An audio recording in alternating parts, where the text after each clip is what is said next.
어떤 율법사가 있습니다. 어떤 율법사가 하는 일은 성경을 연구하고 자기가 연구한 그 성경을 사람들에게 가르치는 일을 합니다. 율법사가 연구하고 가르치는 성경은 누구의 작품입니까? 내가 물어보잖아요. 하나님의 작품입니다. 하나님이 사람을 사용해서 직접 기록하신 겁니다. 하나님은 오류가 없습니다. 그러므로 하나님이 기록한 성경은 1.1의 오류가 없습니다. 하나님이 성경을 기록한 목적이 있습니다. 요한복음 5장 39절 같이 읽습니다. 너희가 성경에서 영생 얻는 줄 생각하고 성경을 연구하거니와 이 성경이 곧 나에 대하여 증언하는 것이니라. 하나님이 성경을 기록한 목적은 사람들로 하여금 영생을 얻게 하는 거예요.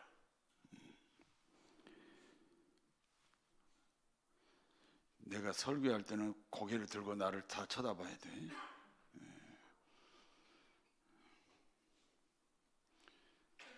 하나님이 성경을 사람들을 통해서 기록한 목적은 사람들로 하여금 영생을 얻게 하는 데 목적이 있습니다. 영생을 얻으려면 누구를 통해야 돼요? 예수님을 통해야 되겠죠. 그러므로 예수님이 직접 하신 말씀이요, 이 성경은 나에 대하여 기록했다. 당시에는 신약이 없습니다. 그러므로 이 성경은 구약을 가르치는 거예요.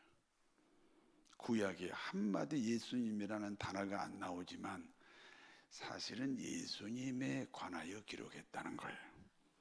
그러니까 구약도 신약처럼 예수님에 관한 기록이에요. 그리고 예수님이 계속 말씀하십니다. 요한복음 4장 5장 46절 같이 읽습니다. 모세를 믿었으면 또 나를 믿었으리니 이는 그가 내게 대하여 기록하였습니다. 이스라엘은요, 모세를 하나님 다음으로 신뢰하고 존경합니다. 그와 같은 이스라엘에게 예수님이 말씀합니다. 너희가 모세를 하나님 다음으로 신뢰하고 존경하면 당연히 나도 신뢰하고 존경해야 된다. 왜냐하면 모세는 나에 대하여 기록했다. 모세가 기록한 성경은 창세기, 출애굽기, 레위기, 민수기, 신명기입니다. 모세가 쓴 이 5종류의 성경은 결국 예수님을 소개하기 위해서 썼다, 그 말입니다. 그런데 너희는 모세 오경을 기록한 모세는 인정하고 왜 나는 인정하지 않느냐? 그런 예수님의 장망 섞인 질문입니다. 예를 들어 보겠습니다. 창세기 12장에 아브라함이 등장합니다. 그렇지요? 창세기 12장에 아브라함 나오냐? 그러지 말고 모르면 그냥 대답만 하시면 되죠. 고개를 들라고 그랬는데 계속 고개를 안 드네. 창세기 12장에 누가 등장해요? 아브라함이 등장합니다. 사실 창세기 12장에 아브라함이 등장한 것은 아브라함을 통해서 예수님을 소개하려고 등장시킨 거예요. 그런데 우리는 창세기 12장에서 아브라함은 아는데 그 아브라함을 통해서 예수님은 알지 못합니다. 그러면 성경을 기록한 목적에 맞지 않습니다. 성경을 기록한 목적에 맞지 않으면 어떻게 됩니까? 성경을 제대로 알지 못하는 겁니다. 제가 여러분에게 중요한 질문을 하겠습니다. 아주 중요한 질문을 할 테니까 잘 들어보세요.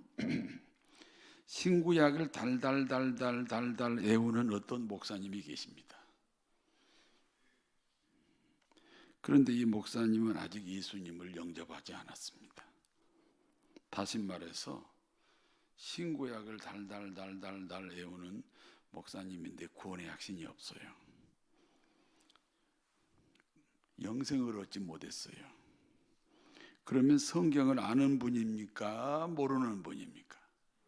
모르는 분이죠. 성경을 기록한 목적이 영생인데 아직 영생을 안 얻었으면 그 성경 달달달 외워도 그 성경을 아직 모르는 거지요.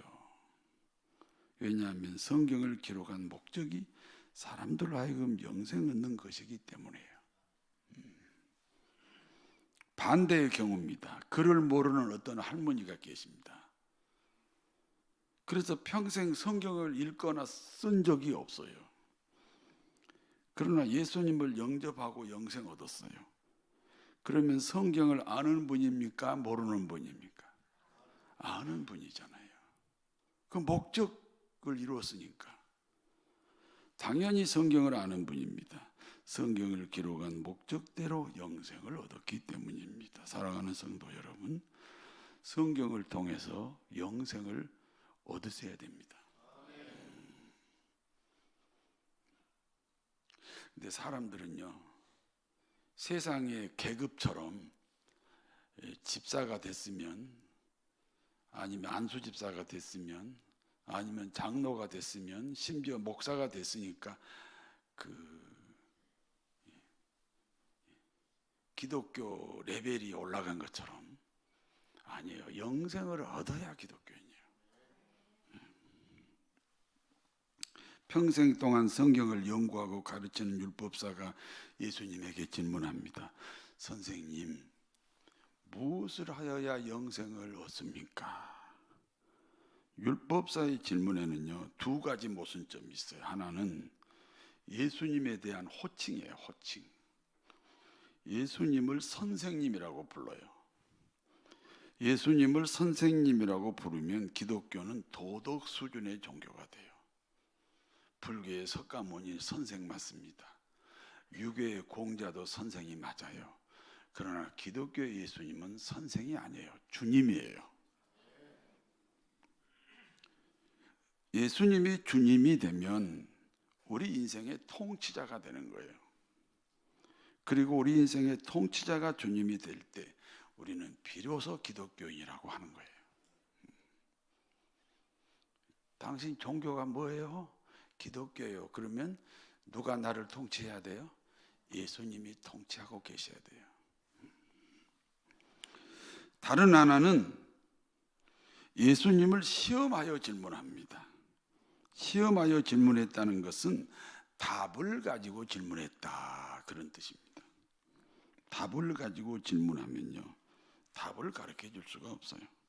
왜냐하면 자기가 생각하는 답이 아니면 답이 아니라고 생각하기 때문에 그렇습니다. 우리가요, 이 부부를 보면 알 수 있죠. 신혼 때는요, 서로 답이 없어. 그래가지고 얼마나 서로 금슬이 좋은지 몰라. 한 3년이 지나고 5년이 지나면 서로 답을 가지고 있어. 남편은 아내를 향해서, 아내는 남편을 향해서 서로 답을 가지고 있어요. 그때부터 싸우기 시작하는 거예요. 30년 싸우다가 세상 떠나는 거예요. 그만 싸우세요. 답을 가지면 안 돼요. 그런데 심지어는 하나님 앞에 나오면서 답을 가지고 하나님 앞에 나와요. 율법사는 어떤 답을 가지고 주님에게 왔습니까? 율법을 지킴으로 영생 얻는다, 그런 답을 가지고 나왔습니다. 그래서 열심히 특심이 되도록 율법을 지킵니다. 성도 여러분, 율법은 하나님의 뜻입니다. 그러나 율법을 온전히 지킬 수 없으므로 율법으로 영생을 못 얻는 거예요. 그러므로 여기 율법사는 늘 허전하고, 율법으로 구원 얻는다고, 영생 얻는다고 열심히 지키다 보니까 다 못 지키지요. 그래서 늘 불안하고 허전해서 오늘 주님을 찾아온 것입니다. 그렇기 때문에 무엇을 하여야 영생을 얻느냐는 율법사의 질문이 틀린 질문이에요. 무엇을 하여야? 율법을 지켜야. 지킬 수 없다니까요. 질문이 틀렸어요. 우리가 일상을 살다 보면 틀린 질문을 하는 사람을 볼 수 있어요. 가끔 가면 되지. 주일은 왜 이렇게 열심히 다니느냐? 가끔 가지. 주일은 왜 이렇게 열심히 다니느냐? 틀린 질문이요? 맞은 질문이요? 아니, 대답을 해. 틀렸어? 안 틀렸어? 근데 왜 말을 안 해요? 가끔 오시려고? 참나, 별일이네. 틀린 질문이죠. 피곤한데 굳이 수협에까지 나가려고 하느냐? 틀린 질문이야, 맞은 질문이야? 11조는 구약에 있는 제도이다. 그러므로 신약에는 지키지 않아도 된다. 틀린 질문이야, 맞은 질문이야? 네, 지난주에 얘기했어요. 틀린 질문이야. 내 인생 내가 주인이 어떻게 하나님의 주인이냐? 틀린 질문이야, 맞은 질문이야?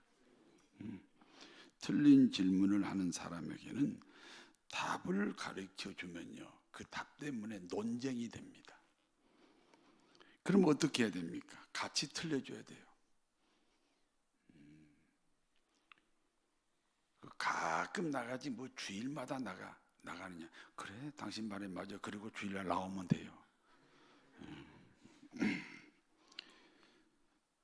틀린 질문하는 율법사에게 예수님이 틀린 대답을 하셨습니다. 율법에 무엇이라 기록했느냐?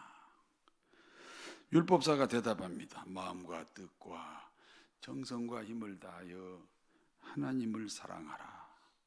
그리고 내 이웃을 너처럼 사랑하라. 율법사의 대답을 들은 주님이 말씀합니다. 그렇다. 그러면 너도 그렇게 해라. 그렇게 살아라. 그때 율법사가 생각합니다. 하나님 사랑에는 자신이 있습니다. 여러분도 하나님 사랑에는 자신이 있지요? 자신 없어요? 오늘 주일날 나왔잖아요. 하나님 사랑에는 자신이 있어요. 그러나 이웃 사랑을 실천해 본 기억이 별로 없어요. 보편적으로 대부분의 사람들이 이웃 사랑을 하지 않는 이유가 있어요. 나는 아직 이웃을 사랑할 만한 형편이 못 된다. 항상 형편은 못 돼요. 나는 아직 이웃을 사랑할 만한 형편이 못 된다. 다른 하나는요, 내가 사랑할 만한 사람이 어디 있느냐? 한번 따라서 해보세요. 내가 사랑할 만한 놈이 어디 있나? 자기가 기준을 정해놓고 사랑하겠다는 거잖아요. 이런 노래가 있습니다. 모든 것을 주는 그런 사랑을 해봐. 모든 것을 주는 그런 사랑을 해봐. 받으려고만 하는 그런 사랑 말고. 너도 알고 있잖아. 끝이 없는 것. 서로 참아야만 하는 걸. 사랑을 할 거야. 사랑을 할 거야. 아무도 모르게 너만을 위하여 나를 지켜봐줘. 나를 지켜봐줘. 아무도 모르는 사랑을. 여러분요, 받으려고만 하지 말고 주는 사랑은요, 아무도 몰라. 그래서 하기 싫은 거야. 그러므로 율법사가 주님에게 질문합니다. 내 이웃이 누굽니까? 다시 말해서 내가 사랑할 만한 사람이 도대체 누구입니까? 그런 질문입니다. 율법사의 질문에 주님이 그 대답으로 사마리아 사람의 비유를 말씀합니다. 어떤 유대인이 예루살렘에서 여리고로 내려가다가 강도를 만났습니다. 그날은 안식일입니다. 유대인이면 안식일을 지켜야 합니다. 그러므로 예루살렘을 떠나서는 안 됩니다. 예루살렘은 어떤 곳입니까? 해발 840m입니다. 하나님을 상징합니다. 교회를 상징합니다. 신앙을 상징합니다. 그런데 어떤 유대인이 예루살렘을 떠나 여리고로 갔다는 것입니다. 여리고는 어떤 곳입니까? 해저 400m입니다. 사단 마귀를 상징합니다. 세상을 상징합니다. 불신앙을 상징합니다. 그러니까 유대인이라면 안식일에 예루살렘으로 올라가야 됩니다. 그런데 여리고로 내려갔습니다. 우리 기독교인이 주일이면 예루살렘인 교회로 올라가는 것과 같습니다. 여러분 예루살렘으로 지금 올라오셨습니다. 그런데 여리고에 해당하는 축구장으로 갔습니다. 산으로 갔습니다. 친목 모임으로 갔습니다. 변하지 않는 공식이 있습니다. 2 더하기 2는 얼마죠? 4요 4. 2 더하기 2가 1000년 전에는 얼마였죠? 4였어요. 2 더하기 2가 1000년 후에는 얼마일까요? 4예요. 2 더하기 2, 4는 변하지 않습니다. 그 답이 변하지 않습니다. 그와 같이 변하지 않는 공식이 있습니다. 주일날 예루살렘이라는 교회로 오지 않고 여리고라는 세상으로 가면 반드시 강도를 만납니다. 강도가 뭐예요? 뭔가 빼앗아가는잖아요. 돈도 빼앗아가지, 건강도 빼앗아가지, 신앙도 빼앗아가지. 반드시 강도를 만나요. 주일날 예루살렘인 교회로 와야지 여리고인 세상으로 가면 강도를 만나요. 그래서 어떤 유대인이 안식일에 예루살렘에서 여리고로 내려가다가 강도를 만났습니다. 강도 만난 유대인의 상태는 어떠합니까? 누가복음 10장 30절에서 32절 같이 읽습니다. 예수님께서 대답하여 이르시되 어떤 사람이 예루살렘에서 여리고로 내려가다가 강도를 만나며 강도들이 그 옷을 벗기고 때려 거의 죽은 것을 버리고 갔더라. 마침 한 제사장이 그 길로 내려가다가 그를 보고 피하여 지나가고 또 이와 같이 한 레위인도 그곳에 이르러 그를 보고 피하여 지나가더라. 강도가 옷을 벗기고 때렸습니다. 저항할 수 없도록 부러지고 망가졌습니다. 그대로 방치하면 생명에 지장이 있습니다. 그와 같은 때에 제사장과 레위인이 지나갑니다. 강도 만난 자를 보았어요. 그런데 모른 척하고 지나갑니다. 다음으로는 어떤 사마리아 사람이 길을 가다가 강도 만난 사람을 보았습니다. 지나가던 사마리아 사람은 강도 만난 유대인을 불쌍히 여겼습니다. 가까이 갔습니다. 그리고 기름과 포도주를 그 상처에 부었습니다. 기름과 포도주는 당시 상처를 치료하는 용도로 쓰이고 있었습니다. 그리고 상처를 싸매어 주었습니다. 그대로 방치하면 이 사람은 죽을 수도 있습니다. 그래서 자신이 타고 다니는 나귀에 태워서 주막으로 데리고 갔습니다. 다음 날입니다. 누가복음 10장 35절 같이 읽습니다.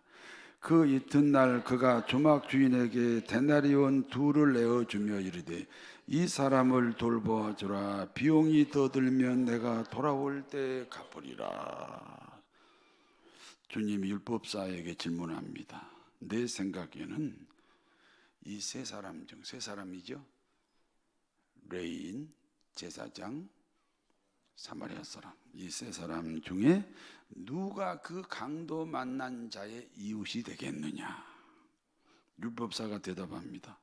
자비를 베푼 사마리아 사람입니다. 주님이 다시 말씀합니다. 너도 가서 사마리아 사람처럼 되라. 여기까지가 이제 본문의 내용이에요. 이제 이 본문이 주는 교훈을 제가 말씀드려요. 첫 번째입니다. 율법으로는 구원받을 수 없습니다. 레위인과 제사장은 안식일에 제사 집례를 하는 사람들입니다. 레위인은 장로에 해당이 되고 제사장은 목사에 해당이 돼요. 제사 집례를 하는 사람에게는 반드시 지켜야 하는 철칙이 있습니다. 시간을 지켜야죠. 많은 사람들이 기다리고 있잖아요. 시간을 지켜야 됩니다. 그러므로 강도 만난 사람을 돌보다 시간을 지키지 못할 수가 있습니다. 그리고 시체를 만지면 안 됩니다. 만약에 그 강도 만난 사람이 죽어버려요. 그러면 시체를 만졌기 때문에 그날 그 성전에 못 들어갑니다. 그러니까 레위인과 제사장은 제사 집례 때문에 강도 만난 사람을 돌보지 못했습니다. 율법의 요구가 뭐예요? 하나님 사랑, 이웃 사랑. 그렇죠? 그래요, 안 그래요? 그러니까 레위인과 제사장은 하나님 사랑 때문에 이웃 사랑을 포기한 거지. 그날 제사 지냈잖아요. 하나님 사랑 때문에 이웃 사랑을 포기했습니다. 사마리아 사람은 강도 만난 사람을 돌보느라 그날 안식일을 못 지켰습니다. 율법의 요구가 무엇이라고요? 하나님 사랑, 이웃 사랑입니다. 그러므로 사마리아 사람은 이웃 사랑 때문에 하나님 사랑을 못했습니다. 그러므로 율법을 온전하게 지킬 수 없다는 것입니다. 우리가 누구를 도와야 할 때가 있습니다. A를 도우면 B를 돕지 못합니다. 그러므로 우리는 누구를 도왔다고 말할 수가 없어요. 이 선교 현지에서 도와달라는 선교 메시지가요, 한 20-30통 와요. 근데 우리는 거기서 몇 군데밖에 못 도와주잖아요. 그래서 우리는 도운 적이 없다. 그렇게 말해야 돼요. 우리는 가끔 선을 행할 때가 있습니다. 이쪽에서 선을 행하면 반대쪽은 행하지 못합니다. 그러므로 우리는 선을 행했다고 말할 수가 없습니다. 만약에 대한민국이 재난을 당했다. 강원도, 경상도, 전라도, 경기도, 충청도, 우리는 어딘가 한 곳으로만 가잖아요. 그럼 나머지는 못 돌봐주는 거예요. 그래서 우리는 누구를 도왔다고 말할 수가 없어요. 율법사가 예수님에게 율법으로 영생 얻느냐는 이 답을 가지고 주님께 질문하죠. 율법으로 영생 얻는다. 그런 답을 가지고 지금 주님께 질문하잖아요. 무엇을 하여야 영생 얻느냐 이렇게 질문하잖아요.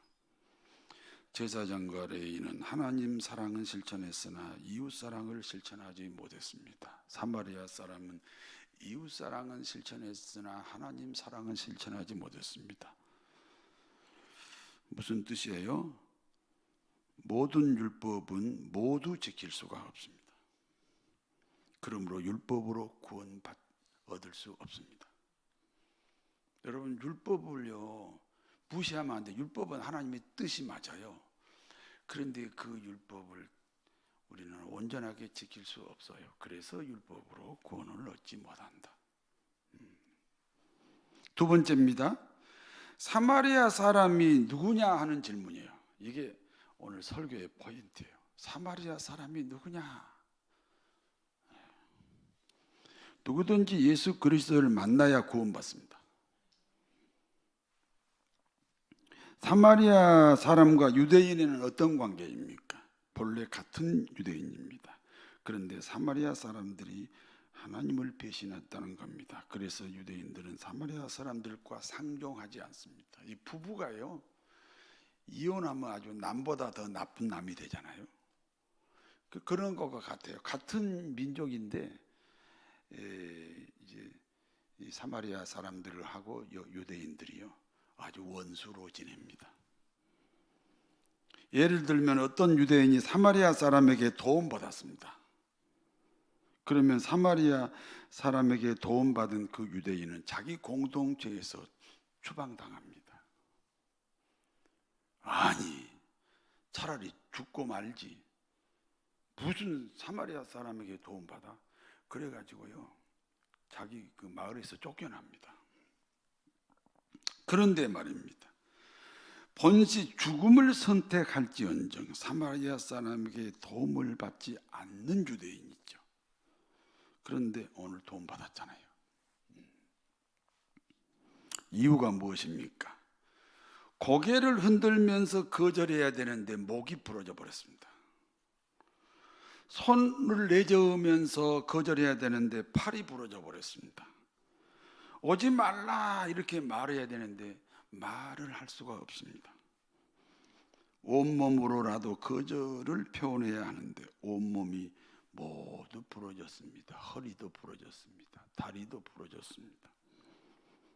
그래서 사마리아 사람에게 도움받았습니다. 거절을 못해가지고 도움받았다는 거예요.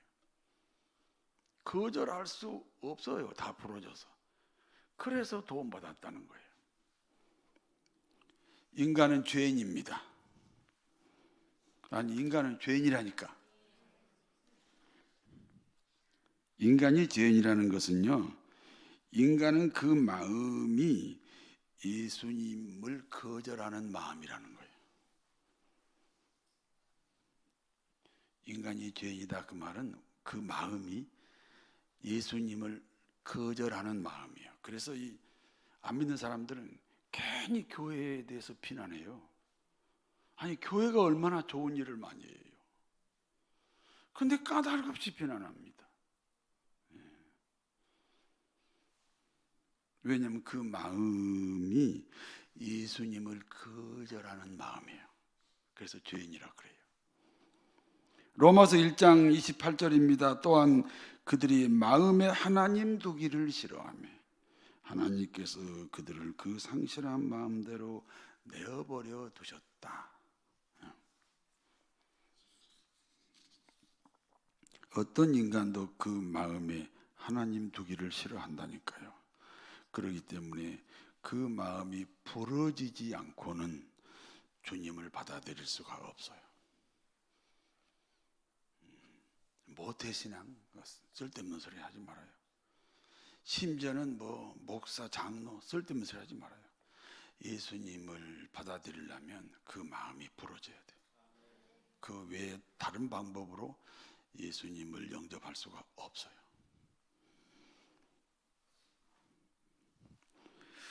그러므로 주님은 율법사에게 말씀합니다. 너는 유대인이다. 그리고 너는 구원하실 예수 그리스도, 너를 구원하실 예수 그리스도는 사마리아 사람이다. 사마리아 사람이 예수님이다. 그러니까 부러졌기 때문에 결국은 그 유대인이 구원받았지요? 아니, 그 사람 때문에 살아났잖아요. 안 부러졌으면 여전히 사마리아 사람을 못 만났잖아요. 그 사마리아 사람이 예수님이라니까요. 사마리아 사람으로 오시는 예수님을 만나셨습니까? 우리는 아주 습관적으로 거절하고 싶은 그 예수님을 받아들였느냐 그 말이에요. 그 비결이요, 풀어져야 돼요. 그래서 마태복음 5장 3절에 마음이 가난한 자가 복이 있다. 마음이 부러진 자가 복이 있다. 천국이 저희 것이다. 너희가 기독교인이다. 세 번째입니다. 교회의 역할입니다. 사마리아 사람 예수님은 강도 만난 자를 주막으로 데리고 왔습니다. 그리고 강도 만난 자를 주막 주인에게 맡겼습니다. 주막은 무엇에 대한 상징입니까? 교회입니다. 교회. 중국에 가면요, 큰 호텔이 다 주막입니다. 주점입니다. 술집. 오, 술집이네. 그런데 그게 호텔이라는 뜻입니다. 그래서 주막은 교회를 상징합니다. 주막이 교회이면 주막 주인은 누굽니까? 담임 목사입니다. 당시 모든 품삯은 한 데나리온이에요. 그런데 주막 주인인 담임 목사는 2데나리온을 받았습니다. 그리고 비용이 더 들면 주님이 갚아준대요. 그러므로 목회자 사례비에 인색하는 교회가 돼서는 안 돼요. 사우디아라비아 축구 감독 로베르토 만치니는 하루에 1억이요. 절대로 안 놀래요. 안 놀래요. 나 혼자 놀래고 말할게. 사우디아라비아 축구 감독 로베르토 만치니는 하루에 1억이라니까. 그래도 안 놀래. 그래도 안 놀래. 우리는 북한 때문에 안 놀래. 축구 감독 로베르토 만치니보다 목사가 더 귀하고 귀합니다. 목회자 사례비가 모자라면 주님이 다시 와서 채워주신다잖아요. 그래서 목회자 수입은 월급이라고 안 불러요. 주님이 주셨다 해서 사례비라고 그래요. 그러므로 교회는 어떤 사람이 찾아옵니까? 강도 만난 자가 찾아옵니다. 그러므로 교회의 사명은 크게 2가지요. 하나는 사마리아 사람으로 오시는 주님을 받아들이는 거예요. 그러므로 담임 목사는요, 사마리아 사람으로 오시는 주님을 받아들이려면 부러져야 되잖아요. 그래서 담임 목사는 부지런히 교인들의 마음을 부러뜨리는 일을 합니다. 오해도 많이 하셨지요? 아유, 안 그런 척하고 계시네요. 부러질 때 얼마나 아파요. 아프시지요. 그러나 그렇지 않고서는 주님을 만날 수가 없습니다.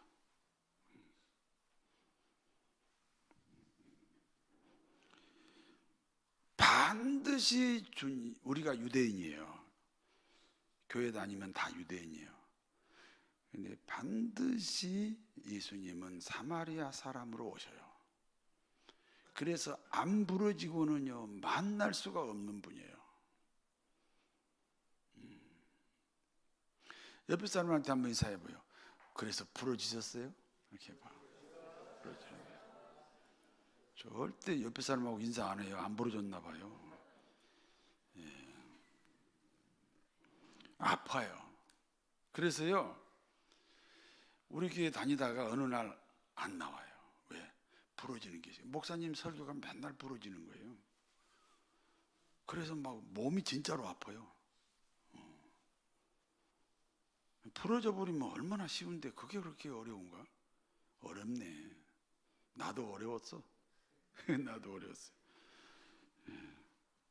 근데 부러지면요 너무 시원해요.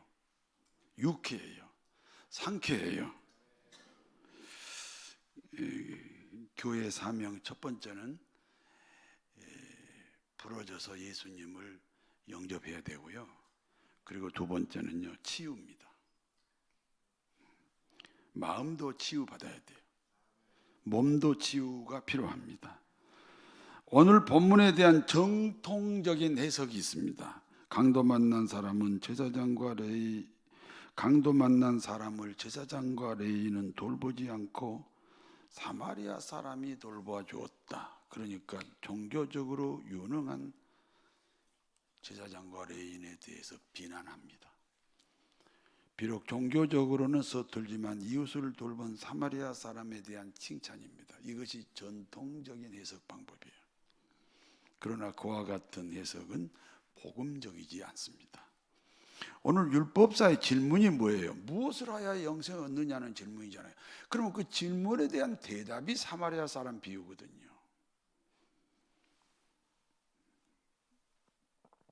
그러기 때문에 오늘 본문에 숨어있는 예수님을 찾아내야 돼요. 무엇을 해야 영생 얻어요? 예수님을 믿어야 영생이죠. 그러니까 오늘 본문에 숨어있는 예수님을 찾아야 돼요. 숨어있는 예수님은 사마리아 사람이에요. 율법은 하나님의 뜻입니다. 그러나 율법으로는 구원 영생을 얻지 못합니다. 그러므로 사마리아 사람으로 오시는 예수님을 받아들여야 합니다. 주님은 강도 만난 유대인을 주막이라는 교회로 데리고 갑니다. 그러므로 교회에 오는 모든 사람은 주님이 보낸 사람들입니다. 강도 만난 사람들입니다. 치료가 필요합니다. 사마리아 사람 예수 그리스도를 만남으로 복되고 복되시기를 진심으로 축원합니다. 아멘. 전능하신 하나님 은혜를 사모합니다. 은혜로 살게 하여 주옵소서. 거룩하신 하나님 아버지, 부러진 마음으로 사마리아 사람으로 오시는 주님을 영접하게 하옵소서. 주님을 만나 영생을 얻은 우리 모두에게는 치료가 필요합니다. 육신도 치료하여 주옵소서. 마음도 치료하여 주옵소서. 예수님의 이름으로 기도하옵나이다. 아멘.